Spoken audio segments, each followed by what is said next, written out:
네, 오늘 말씀 보겠습니다. 오늘 말씀 사무엘하 18장 말씀인데, 우리가 11장에서 사무엘하 11장에서 우리가 지난번 설교 말씀을 드릴 때 거기에 이제 다윗의 바세바 스캔들 사건이 있었죠. 그 바세바 스캔들 사건 이후로 이 다윗 집안이 이게 급전직하를 합니다. 그래서 아주 처절하게 이렇게 파괴가 되는 모습들이 계속 나오고 있습니다.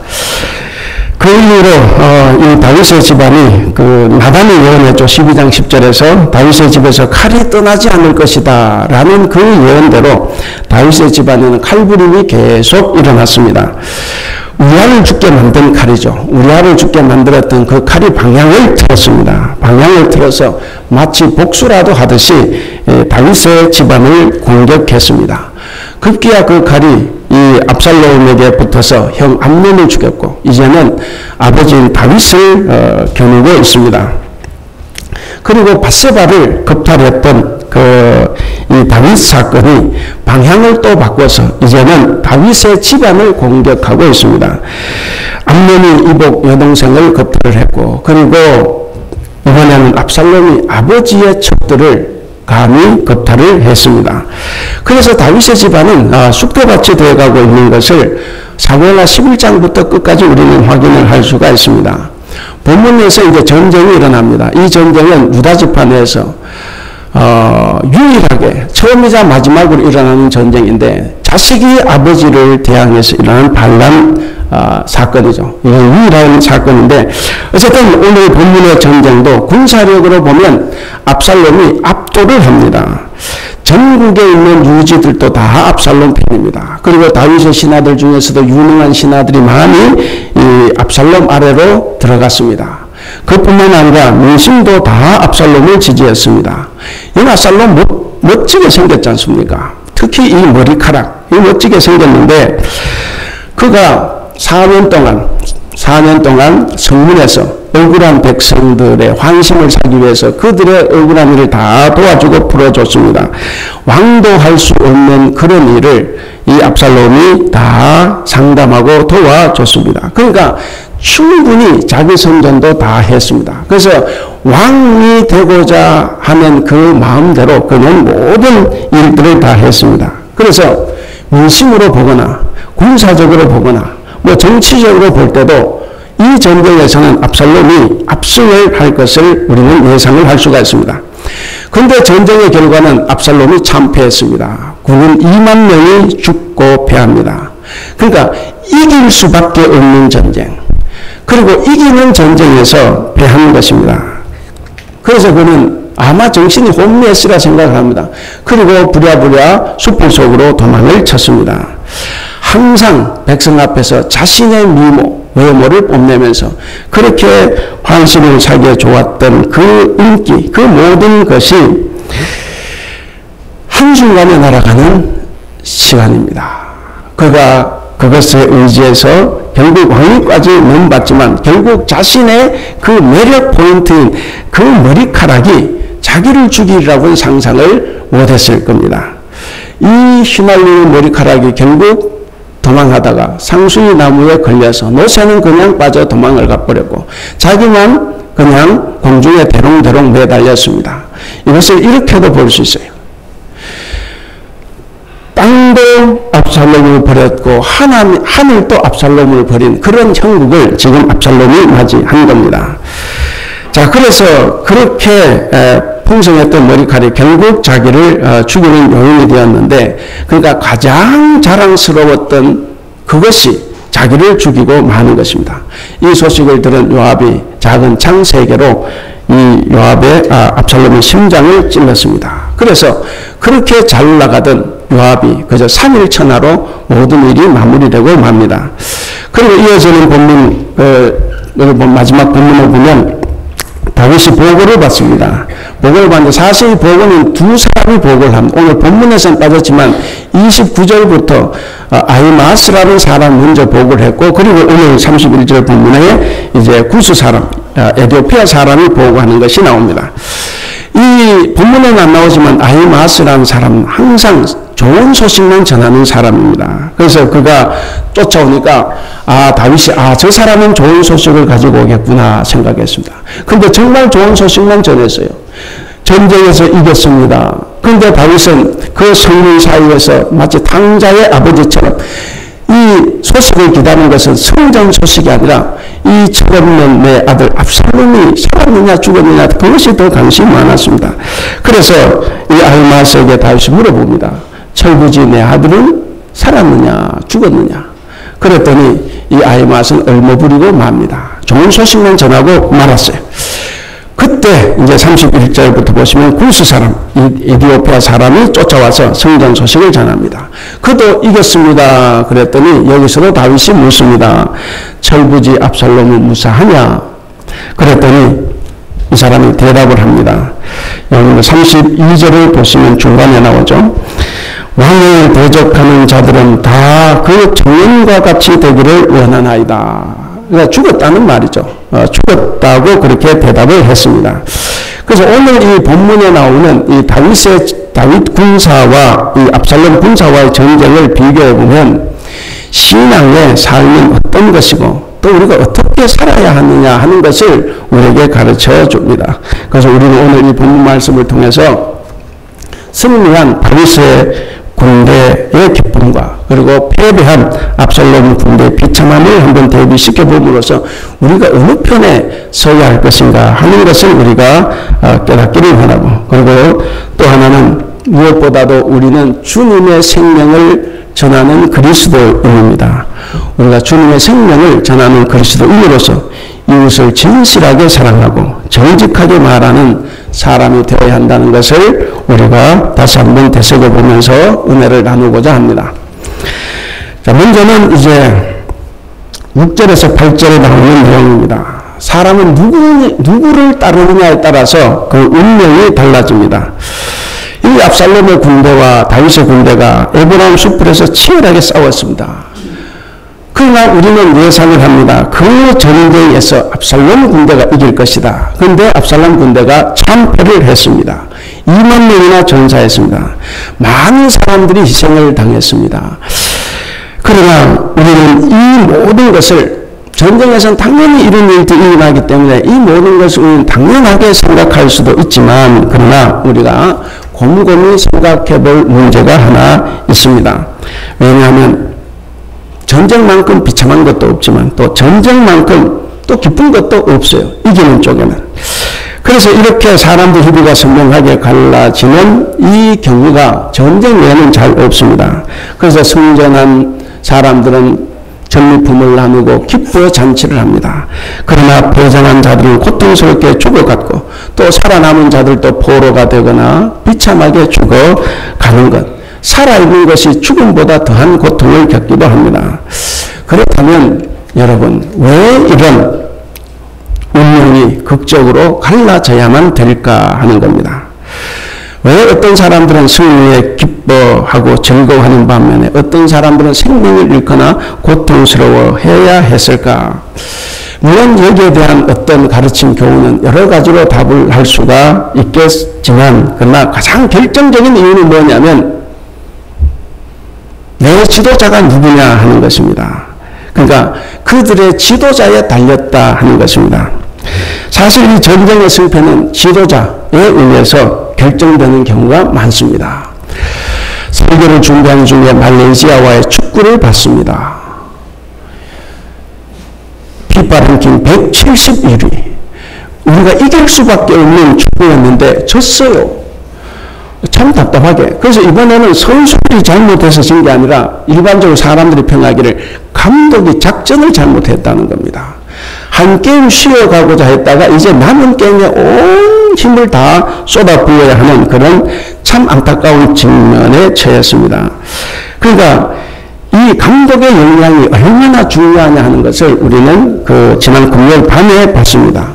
우리의 전력이 상대보다 약할 때, 혹은 우리가 전력이 우세하지만 게임이 잘 안 풀릴 때, 그때는 누가 중요합니까? 선수가 중요한 것이 아니라 감독의 역량입니다. 압살롬의 군사들은 지도자를 잘못 선택했습니다. 그래서 그들은 결국 귀중한 목숨을 다 잃고 말았습니다.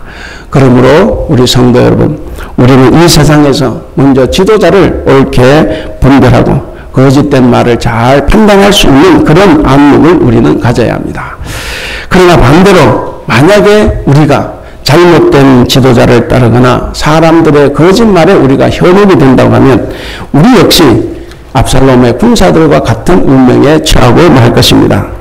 사랑하는 우리 성도 여러분, 성경은 우리에게 이 세상에는 선한 목자와 악한 목자, 즉 싹군 목자가 있다는 사실을 우리에게 분명하게 가르쳐주고 있습니다. 요한복음 10장을 통해서 보면 선한 목자는 누굽니까? 바로 우리 주 예수 그리스도이십니다.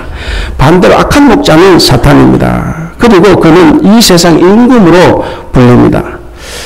여러분, 선한 목자이신 우리 주님은 양들을 위해서 자기 목숨을 버렸습니다.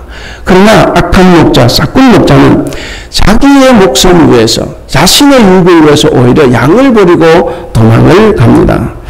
따라서 우리가 선한 목자이신 주님을 따른다면 우리는 항상 살찐 꼴과 맑은 물을 마시고 마침내는 우리 주님과 더불어 천국에서 영원 복락을 누리게 될 것입니다. 그러나 만약 우리가 악한 목자를 따른다고 하면 우리도 그들처럼 영원토록 이를 갈며 슬퍼할 일이 될 것입니다. 그러므로 우리는 언제나 선한 목자이신 주님을 따라야 합니다. 오늘 본문을 한번 보십시오. 비록 다윗을 따르는 사람들은 소수였습니다. 그리고 그들은 일시적으로 고난을 당했습니다. 그러나 그들은 참 지도자였던 다윗 때문에 정말 기적과 같이 그 판세를 접고 승리를 거두고 영광을 얻었습니다. 마찬가지로 오늘날 주님을 따르는 자는 소수입니다. 그 소수 중에서도 주님을 제대로 믿느냐 안 믿느냐에 따라서 또 제대로 믿는 사람이 소수로 갈립니다. 주님을 따를 땐 항상 고난이 우리를 따라옵니다. 그럼에도 불구하고 우리가 끝까지 주님께 붙어서 주님을 따르고 충성한다면 우리도 주님처럼 승리를 얻게 될 것입니다. 그리고 마지막에 주님과 더불어 함께 영광을 누리게 될 것입니다. 두 번째는 15절입니다. 15절을 보시면 이 14절과 15절은 압살롬의 최후를 그리고 있습니다. 진실한 사랑 없이 쌓은 인간관계는 모래성과 같을 뿐이다 하는 겁니다. 여기 이 압살롬의 최후를 보면 우리가 좀 눈여겨봐야 할 사실이 하나 있습니다. 그렇게 많은 사람들이 압살롬을 따랐습니다. 그런데 이 압살롬이 이렇게 정말 무참하게 비참하게 살해되는 동안에 아무도 그를 도와주는 사람이 없었습니다. 말하자면 압살롬을 위해서 목숨을 거는 사람은 단 한 사람도 없었다. 곧 자기에게 진실한 친구는 단 한 명도 없었다 하는 사실입니다. 여러분, 이 사실을 보면서 무슨 생각이 듭니까? 사울의 최후를 우리는 잘 압니다. 사울에게는 마지막에 사람 있었습니까? 없었습니까? 그렇게 우리는 사울을 나쁘게 보지만 그러나 사울에게는 목숨을 거는 호위병이 하나 있었습니다. 그래서 자기가 죽은 집에 빠져서 호위병 보고 자기를 죽여라고 했을 때 호위병이 차마 죽이지를 못합니다. 그래서 사울이 자결을 하죠. 자결하는 것을 보고 그 호위병도 자결을 합니다. 바로 우리가 악하다고 생각하는 그 사울에게도 바로 한 사람은 있었습니다. 그런데 이 압살롬에게는 단 한 사람도 없었다 하는 것입니다. 대부분 국민들이 그를 따랐고 그리고 많은 군대를 이끌었던 압살롬이지만 그러나 최후의 순간에는 아무도 없었습니다. 전쟁에서 질 것 같으니까 모두들 다 자기 사를 위해서 다 도망가고 압살롬을 버리고 말았습니다. 여러분, 어째서 이 압살롬은 그렇게 외롭고도 쓸쓸한 죽음을 맞이했겠습니까? 많은 백성들이 압살롬을 따른 것은 사실이에요. 본문에 보는 것을 잘 말해주면 오늘 성경을 보시면 그러나 그것은 다윗이 밧세바와의 스캔들 이후에 잠시 주춤하는 이 동안입니다. 물론 사실 잠시 주춤하는 것은 아니에요. 이 밧세바 스캔들 이후에 이 사무엘하가 끝날 때까지 다윗의 가문은 철저하게 망하고 맙니다. 그러니까 이 틈을 압살롬이 노린 겁니다. 압살롬은 반란을 계획했고 이 권모 술수를 통해서 백성들의 환심을 샀습니다. 아까 말씀드린 것처럼 4년 동안 백성들 환심을 사기 위해서 모든 어려운 문제를 다 해결해 주었습니다. 그러니까 압살롬이 백성들의 환영을 받는 것은 당연하지만 그러나 여러분 내가 무엇인가 되기 위해서 하는 것은 시간이 지나면 다 알게 됩니다. 그래서 따져놓고 본 백성들이 진심으로 압살롬을 존경하고 사랑한 것은 아니다 하는 겁니다. 그저 백성들은 압살롬의 그 거짓에 쏟아 넘어간 결과입니다. 뿐만 아니라 자기 주변에 있었던 신하들, 다윗의 신하들이죠. 그들도 마찬가지입니다. 여기 지금 다윗과 압살롬을 비교하면 어떨 것 같습니까? 다윗은 이미 늙었어요. 여기 지금부터 11장부터 바세바 스캔들 이후에 다윗은 거의 힘을 다 잃어갑니다. 그래서 압살롬이 이 다윗에게 이 협박도 합니다. 그 협박을 받으면서도 꼼짝을 못해요. 사실 솔로몬에게 왕권을 넘길 때도 바세바의 압력을 받는 거예요. 그래서 그가 자기가 살기 위해서라도 솔로몬에게 왕위를 넘길 수밖에 없는 그런 상황이 있는 거예요. 그런데 이 압살롬은 어떻습니까? 젊었습니다. 그리고 아주 잘생겼습니다. 그리고 많은 사람들이 자기를 따르고 다윗의 훌륭한 신하들도 자기를 따라옵니다. 그렇기 때문에 누구를 따르겠습니까? 바로 압살롬을 많은 사람들이 그를 따랐던 것입니다. 자, 이렇게 보면 이 압살롬 옆에 있었던 그런 관료들도 다 기회주의자들입니다. 그렇기 때문에 그가 비참하게 죽어갈 때 그 옆에는 아무도 남지 않았습니다. 바로 이 점이 다윗과 압살롬의 차이점입니다. 즉 다윗은 언제나 그를 진심으로 존경하고 따르는 사람들이 있었습니다. 그래서 그는 수많은 어려움과 위험과 이 도피 속에서도 그는 항상 살아남았고 승리할 수 있었던 것입니다. 성도 여러분, 오늘날 많은 사람들이 얄팍한 처세술로 인간관계를 맺으려고 하고 있습니다. 또 그렇게 맺어놓은 인간관계가 마치 자기의 위대한 업적인 양 대단한 성공을 거둔 것처럼 착각하는 경우도 있습니다. 그러나 여러분, 그것들은 다 조만간에 다 사실과 진실이 밝혀지고 맙니다. 그렇기 때문에 얄팍한 처세술로 인간관계를 맺은 사람들은 오늘 이 압살롬에게서 보듯이 곧 모든 것을 잃고 다 철저하게 패배하고 말 것이라는 것을 우리가 꼭 기억을 해야 됩니다. 그렇기 때문에 우리는 늘 생각을 하고 실천을 해야 됩니다. 언제나 진실과 진정한 신뢰를 기초로 인간관계를 맺어가야 합니다. 전에도 말씀드렸듯이 우리는 물리적인 변화가 중요한 것이 아닙니다. 겉모습만 변하는 것이 아니라 우리의 속까지, 우리의 모든 것이 다 변화가 되는 화학적인 변화를 일으켜야 합니다. 그래서 우리는 우리의 모든 일권을 포기하고 거짓말을 버리고 오직 진실과 사랑으로 인간관계를 맺는다고 하면 우리는 어떤 어려움 속에서도 우리는 모든 것을 다 이기고 승리할 수 있습니다. 주님께서 우리에게 모든 것을 다 보여주셨습니다. 우리 주님은 진실한 사랑과 헌신 그리고 용서와 신뢰라는 기초 위에서 우리와 관계를 맺어주셨습니다. 그렇다면 현재 우리의 인간관계는 무엇을 기초로 맺어져 있을까 하는 것을 우리가 한번 생각해 볼 수 있기를 바랍니다. 압살롬과 같이 자기 유익을 위한 그런 단순한 이해관계로 맺어져 있는가? 아니면 다윗처럼 진정한 사랑과 신뢰를 바탕으로 맺어져 있는가? 부디 저와 여러분들은 오늘 본문을 교훈을 삼아서 지금까지 쌓아온 인간관계를 다시 한번 돌아보면서 항상 진실한 사랑을 기초로 하여 다시 인간관계를 맺을 수 있기를 바랍니다. 그래서 진실한 사랑을 기초로 해서 언제 어디서나 변치 말고 끝까지 서로 사랑하고 도와주는 협력하는 그런 인간관계를 맺을 수 있기를 바랍니다. 그리고 세 번째는 31절 32절입니다. 상대를 이해하면서도 진실을 말하는 것이 성도의 지혜고 성도의 역량입니다. 초반에 말씀드렸듯이 28절부터 32절까지는 다윗에게 승전 소식을 전하는 것이 두 사람이 있었다 그랬죠. 아까 말씀드렸으니까 넘어가겠습니다.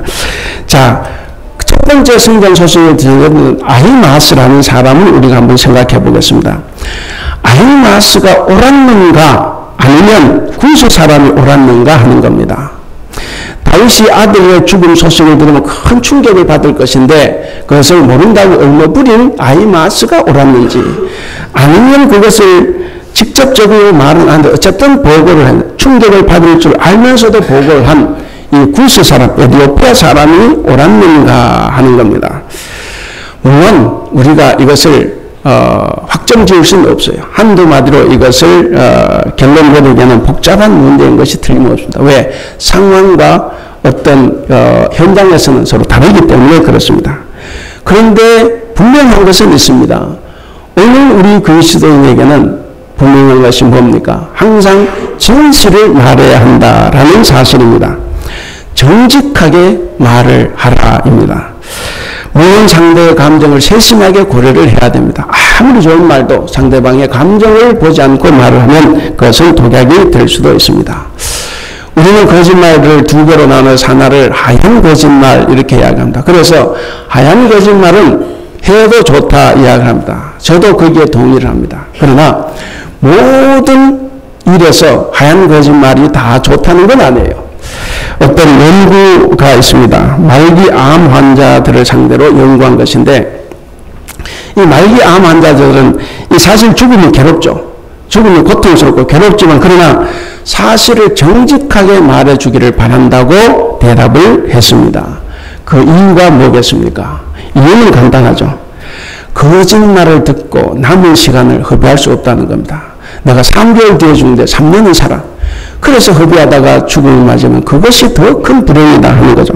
그래서 힘들더라도 진실의 기초에서 남은 기간을 소중하게 보내고 싶은 것.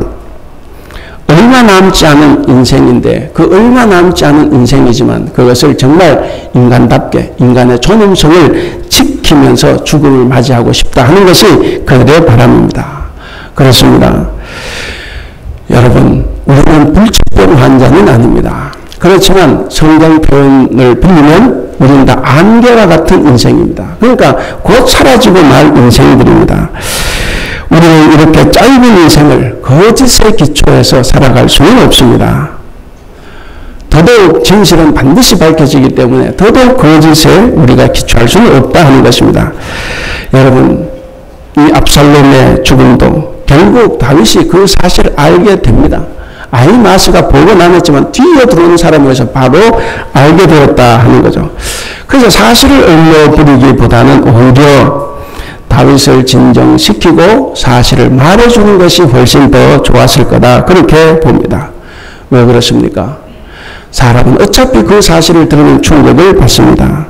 충격적일수록 준비 없이 듣는 것보다는 사려 깊은 사람들로부터 정말 위로받으며 듣는 것이 훨씬 더 좋겠다 하는 겁니다.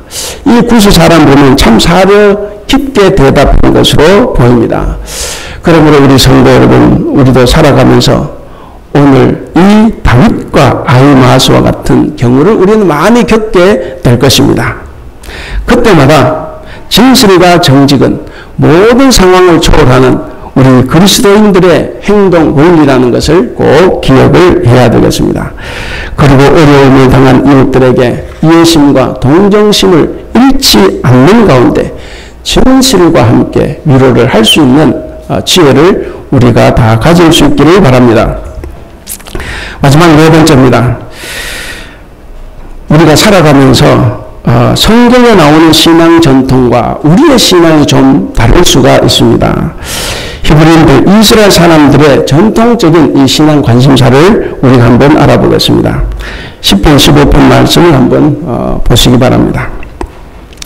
일반적으로 기독교인들은 삶의 영역을 이렇게 두 가지로 나눕니다. 일상적인 세속의 영역과 그리고 종교적인 영역, 그러니까 거룩한 영역으로 이렇게 나눕니다. 그리고 나누어 놓고 일상적인 생활보다는 종교 생활을 더 중요하게 생각을 합니다. 그래서 종교 어떤 의식, 그러니까 종교 행사나 예배나 이런 것에 열심히 참여해서 종교적인 업적을 쌓아가는 것이 훨씬 더 가치 있다고 생각하는 사람들이 거의 대부분입니다. 그런데 성경은 제가 자주 말씀드리지만 우리의 생각과 좀 다릅니다.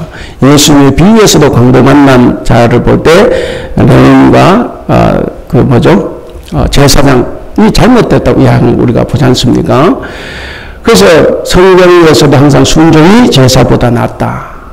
여러분, 제물보다 순종이 낫다. 이런 말씀을 합니다.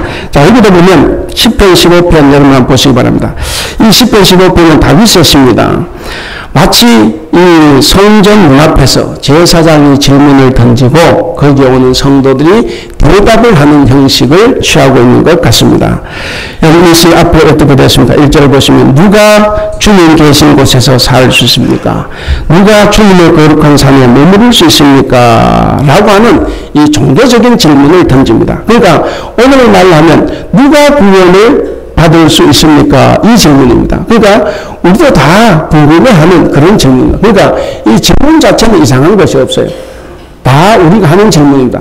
그런데 놀라운 것은 뭐냐면 답변입니다. 2절부터 시작되는 그 답을 보시면 이 답은 새삼스러운 겁니다. 우리가 2절부터 한번 읽어볼까요? 2절부터 조금 읽어보면 같이 읽겠습니다. 시작.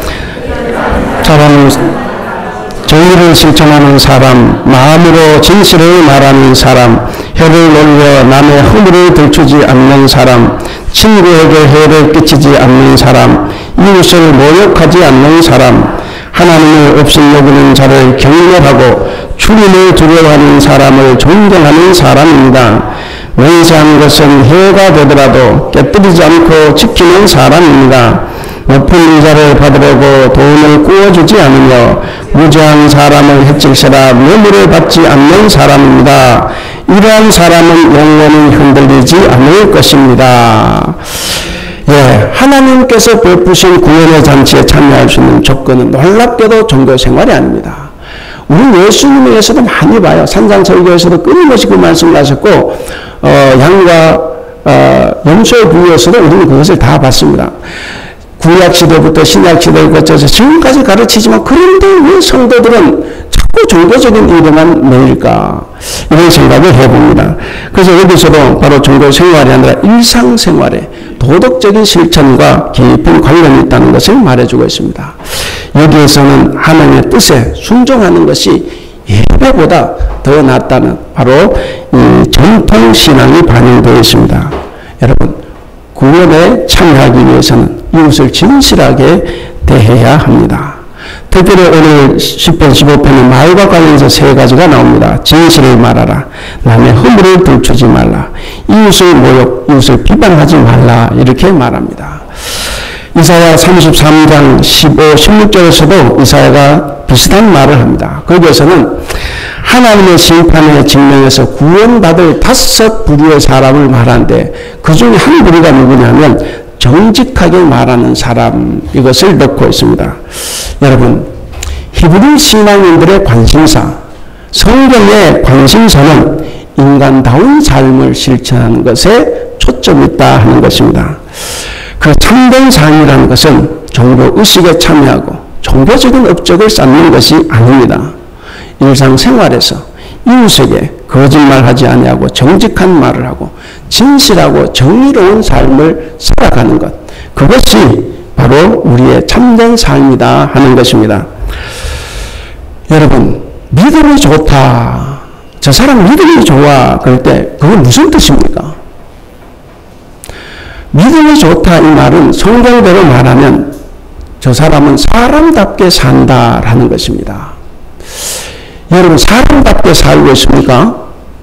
그러면 믿음이 좋은 사람입니다. 여러분, 믿음이 좋습니까? 그러면 사람답게 사는 거예요. 사람답게 산다는 것을 우리가 잘 알 수가 있습니다. 오늘날 우리 사회는 거짓과 부정과 비리가 판을 칩니다. 그래서 우리는 도대체 어떻게 사는 것이 정말 참된 것인가 알기가 쉽지 않습니다. 제가 속한 대한예수교 장로회 통합측 명성교회 때문에 요즘 난립니다. 우리 교단 헌법에는 분명히 세습 금지 법안을 3년 전에 만들었어요. 그런데 그 법안을 만들었음에도 불구하고 총회 재판소에서 그것을 옳다고 찬성을 했습니다. 8대7로. 그러니까 명성교회에서는 하나님께서 우리에게 길을 열어주셨다, 이렇게 감사하고 있습니다. 그러니까 그렇게 한 사람들도 하나님의 뜻이에요. 반대하는 사람들도 하나님의 뜻입니다. 이게 무엇이 옳습니까? 그래서 우리는 인간답게, 사람답게 살아야 됩니다. 우리는 사람답게 살면 저것이 잘못이라는 걸 금방 알 수가 있어요. 굳이 성경 말씀으로 들어갈 것도 없습니다. 시편 51편에 이 노래를 부른 신앙인들도 아마 자기 주변에 토처에 그런 부정과 비리가 있었을 것입니다. 우리 신앙인들은 이 노래를 부르면서 거짓말을 멀리하고 정직하게 말하고 정의로운 삶을 살기로 다짐하고 또 다짐했을 것입니다. 그렇기 때문에 오늘 우리 교회도 이 시편 15편, 이 15편의 이 노래는 바로 과거의 노래가 아니라 오늘 우리가 불러야 할 노래로 우리가 불러야 합니다. 오늘 우리 사회도 정직, 진실, 정의가 필요합니다. 우리 교회도 마찬가지입니다.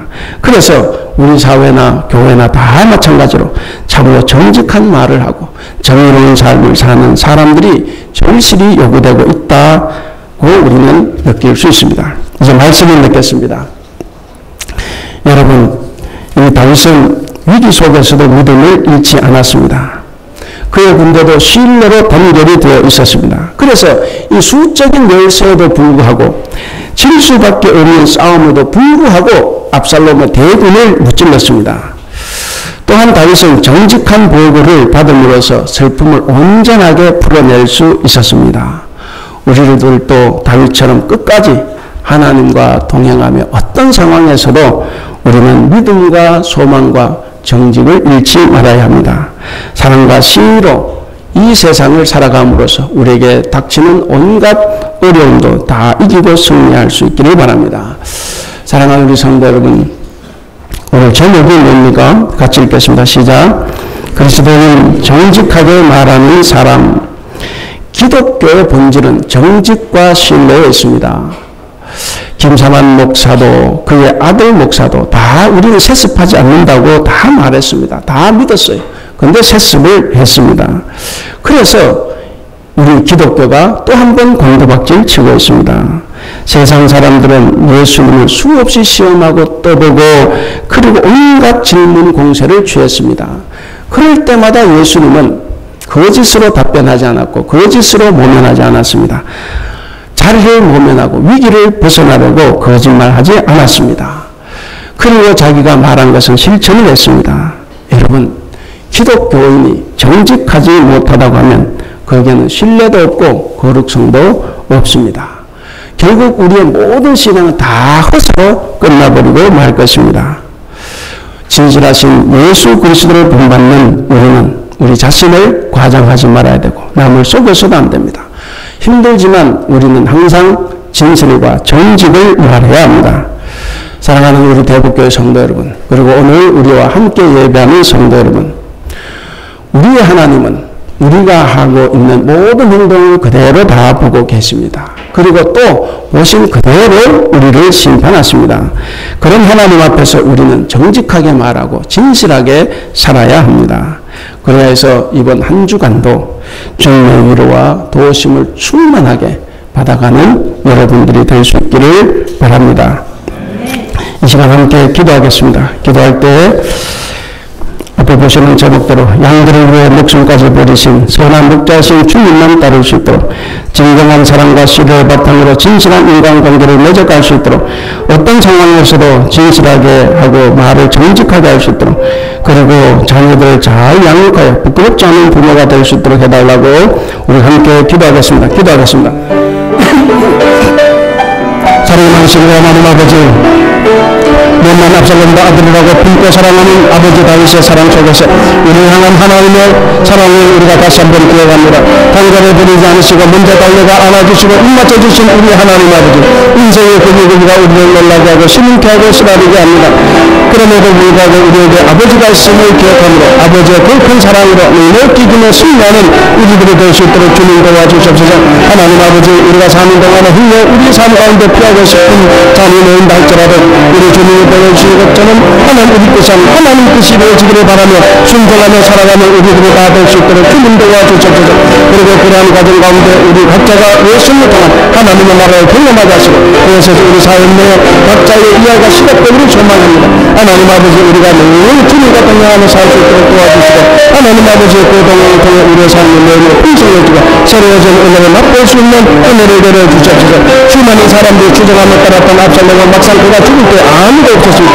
우리가 다 그리 버리고 도망갔습니다. 자기들의 육만을 쫓는 이기적인 인간관계 전형을 우리는 보았습니다.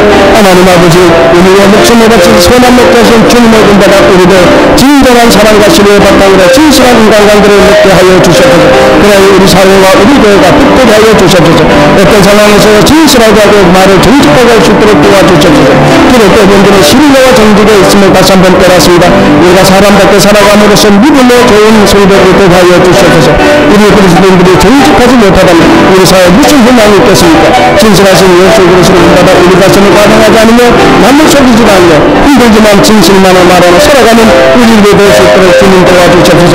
하나님 아버지 죄악 가운데 의약한 부모들이 아이들의 잘못 양육하지 않게 가르쳐 주시고 바로잡아 주시기를 원합니다. 우리가 합리한 상황 가운데서는 자기가 가려지고 흔들리지 않게 하여 주시옵소서. 외면당한 죽음과 허무한 죽음이 우리 자녀들에게 일어나지 않도록 하나님 두렵고 떨림으로 살아가겠습니다. 죽어야 할 우리를 죽이지 않고 대신 죽으신 가련한 십자가의 길을 선택하신 우리 주님의 이름으로 기도합니다.